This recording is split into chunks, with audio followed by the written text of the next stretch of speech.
Hello everyone, this is Ajisha, Assistant Professor, Department of Management Studies, Rohini College of Engineering and Technology.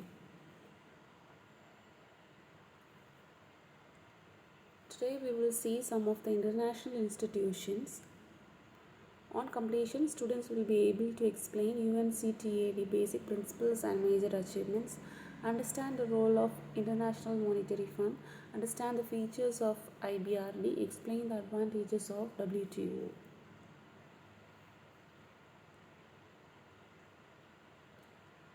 The United Nations Conference on Trade and Development is a United Nations body responsible for dealing with development issues, particularly international trade. UNCTAD is functioning in more than 195 countries and dealing with trade, investment, and development issues. The UNCTAD promotes economic cooperation and integration among its member states. The United Nations Conference on Trade and Development came to be established on 30th December 1964 as a permanent organization of UNO with its own permanent secretariat. It has its headquarters in Geneva.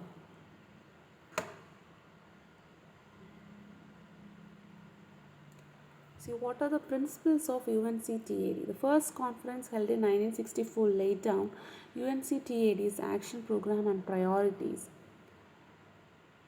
Those are the following principles. Every country has a supreme right to freely dispose of its natural resources for the sake of its economic development. It can freely trade with other countries.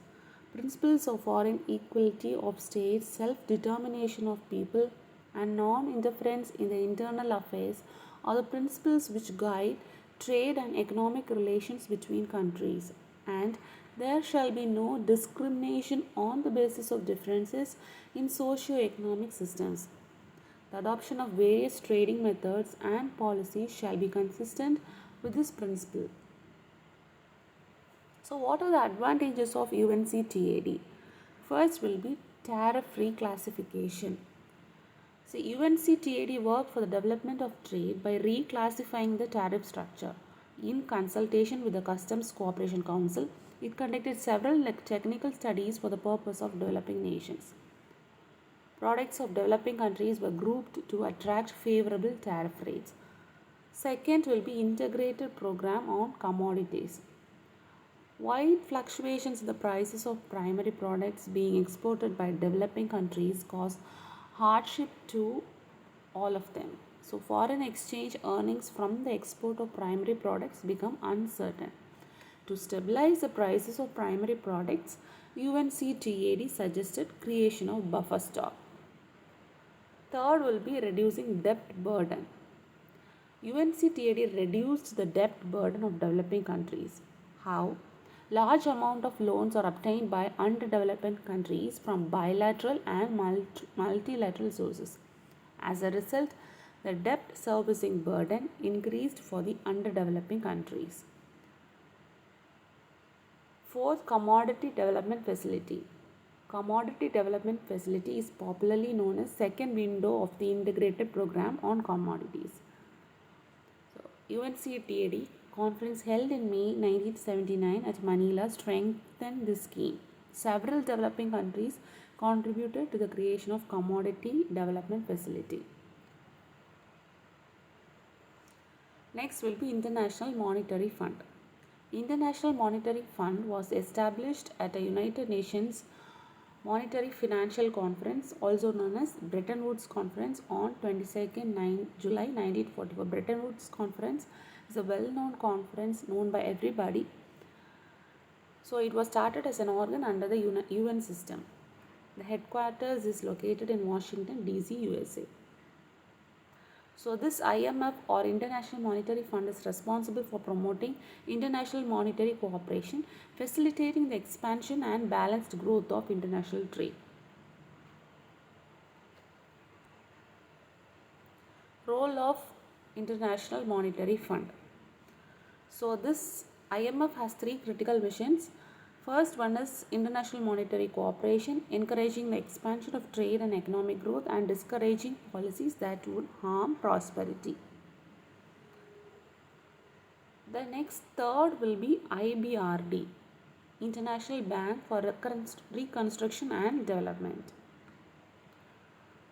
So, IBRD, commonly referred to the World Bank, is an international financial institution whose purposes include assisting the development of its members and its nation's territories, promoting and supplementing private foreign investment, and promoting long range balanced growth in international trade.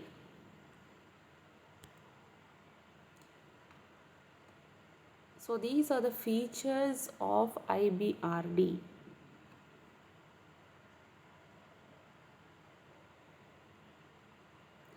The next one will be World Trade Organization, which is quite commonly known to everybody. WTO is a multilateral organization which has its headquarters in Geneva, Switzerland.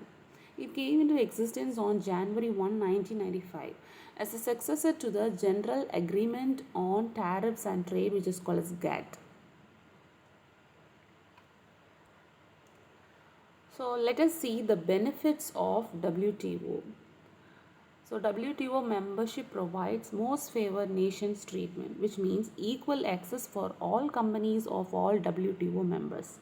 Second will be national treatment that prohibits national producers from gaining advantage over importers, reduction of trade barriers, predictability and transparency of international trade, increased competitiveness, opportunity to defend trade interests at the WTO dispute settlement body, since all members will have international commitment towards Belarus for non-application of trade restrictions.